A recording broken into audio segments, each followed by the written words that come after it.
they go and they hear about the stories and they tell them and they create a chapter.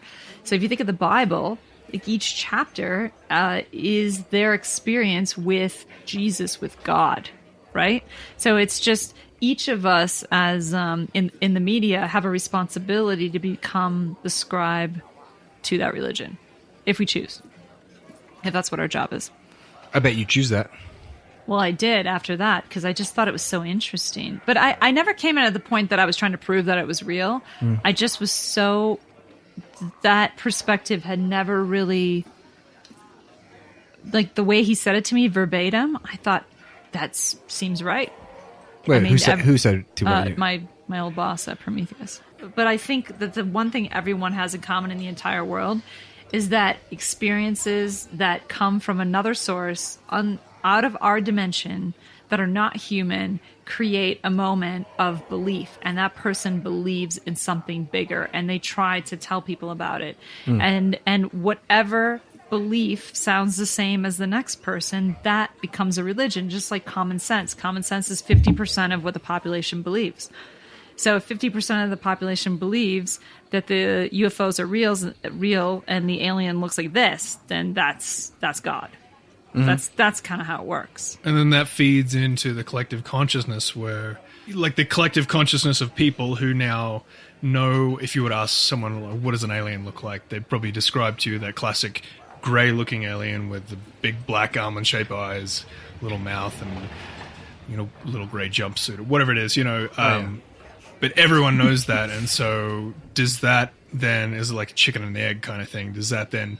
when people sort of make contact with that, whatever it is, that, other dimensional energy or whatever it is, does it take that shape because that's what that's what we expect to see, or, I don't know. I think it's a combination of things. I think there's beings that are so advanced that they are. Yes, they're showing themselves to us in a way that is pleasant to us, or like a light, or in some way they or know just something that will make sense to us visually, like a sense, UFO. Or some don't.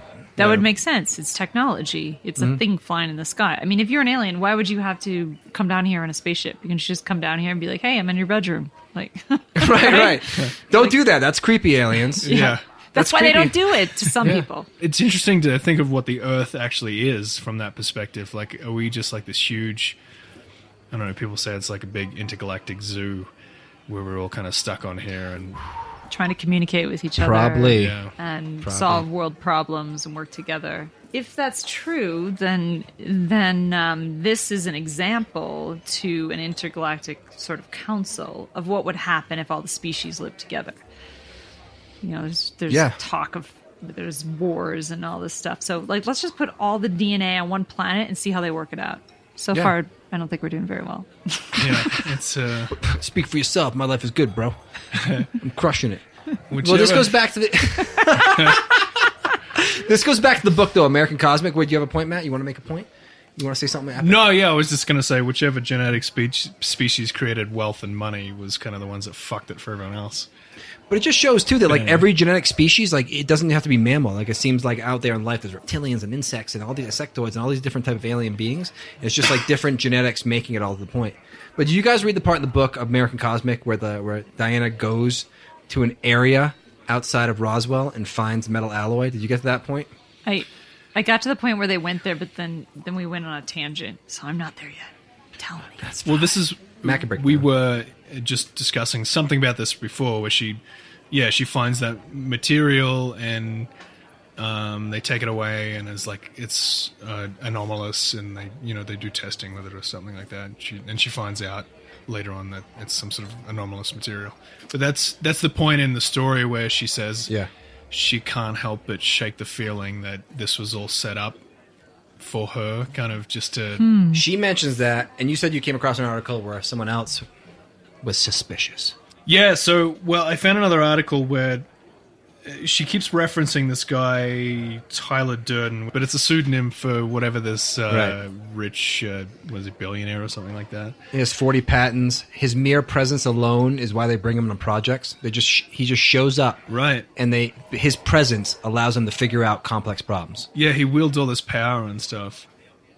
But anyway, so I was reading the baffler.com, had this interesting take on the book, and she did like a review of it. Emily Harnett was the author on that one. Anyway, so she kind of called into question like this whole Tyler Durden character, and Pasulka in the book kind of treats him as like this wonderful guru,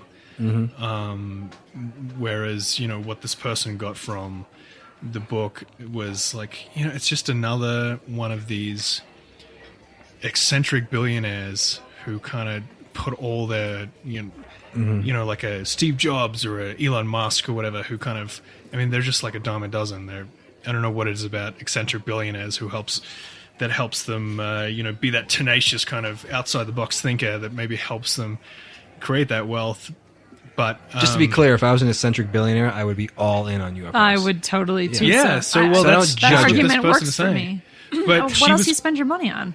right, exactly. Bigfoot and aliens. Yeah. But she was saying like these guys, it's never for any sort of altruistic mission.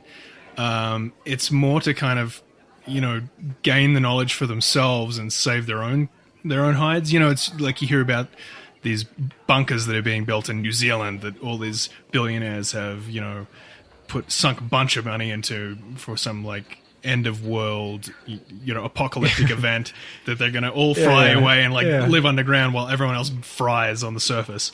Right. So it's never any sort of like we're learning all this stuff and discovering all this new otherworldly he kind of channels this information apparently. Yes, which was kind of weird. The he doesn't drink character in the caffeine. book. Yeah, the character in Tyler in the book doesn't drink caffeine, doesn't Or drink alcohol. And he Sounds sleeps like a a whole terrible bunch, date. and he's like on this like yeah. What a loser. What's wrong with this dude? But Wait, yeah. Anyway, but it's never to solve the world's problems and create world peace and everything. It's just like you know what, everything's going to shit, but I can save my own ass. So it's kind of this person had a point, and I kind of understand where they were coming from. I'll read a quote, but it was an interesting thing they came up with. So she says, That's from the author, right? This woman? this is from the review of the book from that Got it. article. Okay. So she says, Pasulka dedicates American Cosmic to Tyler, a man who secretly films everyone and everything near him with expensive cameras concealed around his body. Incredibly, she suggests that Tyler is obsessed with the recording videos because his story was erased and had to be erased on account of the college's code, and that's the invisible college that Jacques Vallée talks about. The college's code of secrecy. In other words, Tyler doesn't spy on people because he's a voyeuristic sociopath. He spies on people because he wants to be remembered. Pasulka's tendency to paint Tyler as a wounded genius can make American Cosmic read less like an ethnography of UFO culture than and this is a special word I learned today, hagiography of a millionaire. So it's like looking at this person as this like saint-like guru kind of thing. So one can imagine a book of the so-called invisible college that meaningfully examines the role of Silicon Valley in producing and sustaining batshit belief systems, but it's precisely this examination that American Cosmic lacks.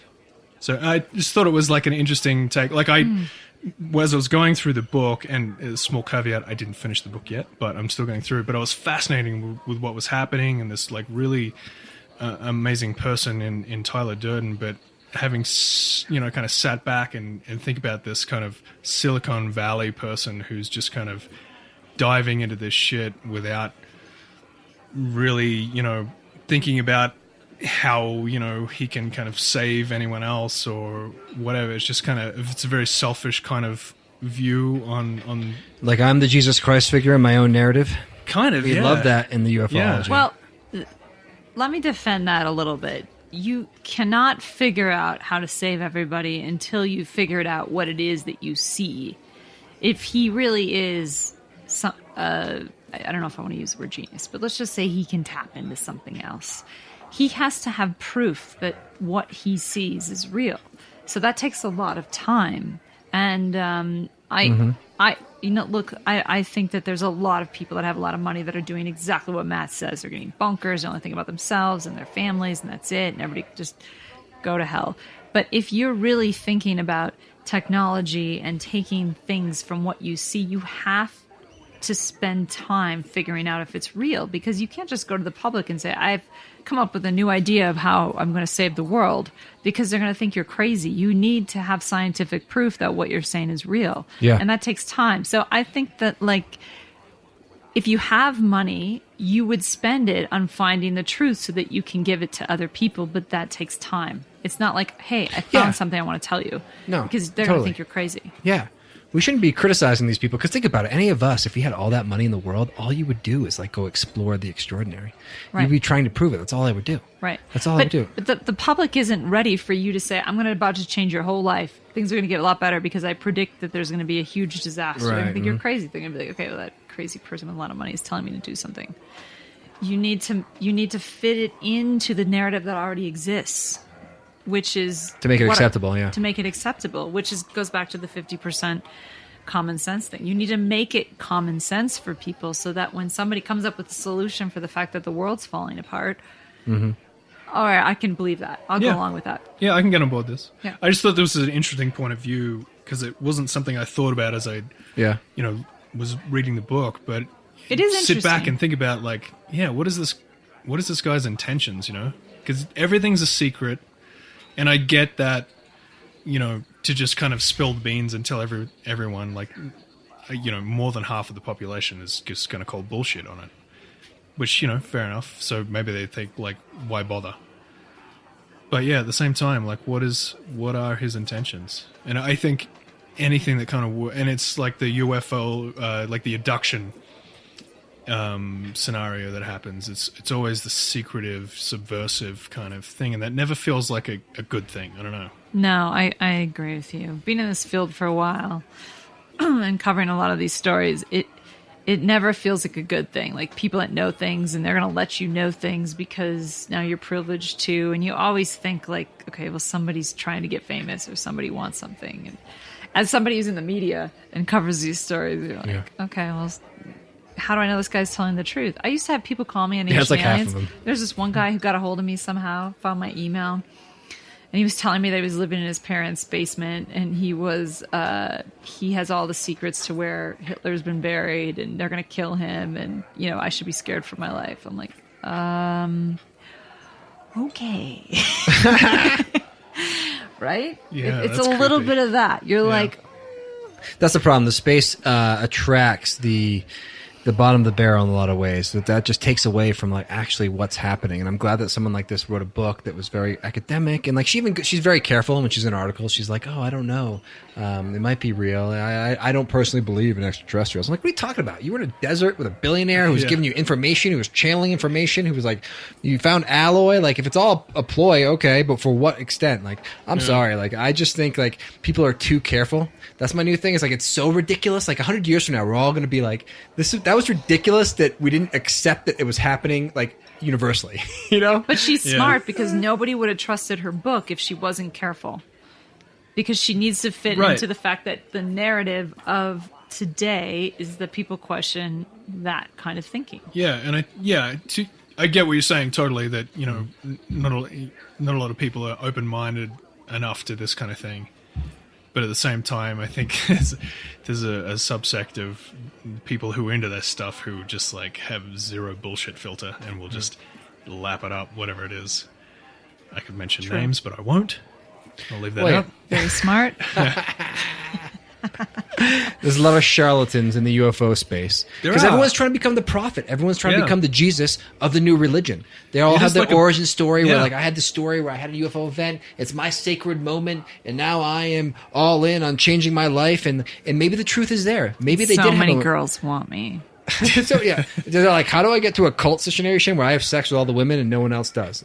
And they get there. Some of them. That's always the goal of cult leaders. That's basically it. Yeah. I mean, if you only had, this was your life, and you're like, I'm cult status, and you're like, hey, source, what should I do with all these women that think I'm hot? You should sleep with them. Okay. Yeah. Spread your seed through many generations. Yeah, I mean, but there is very much of, like, an appropriation of this kind of.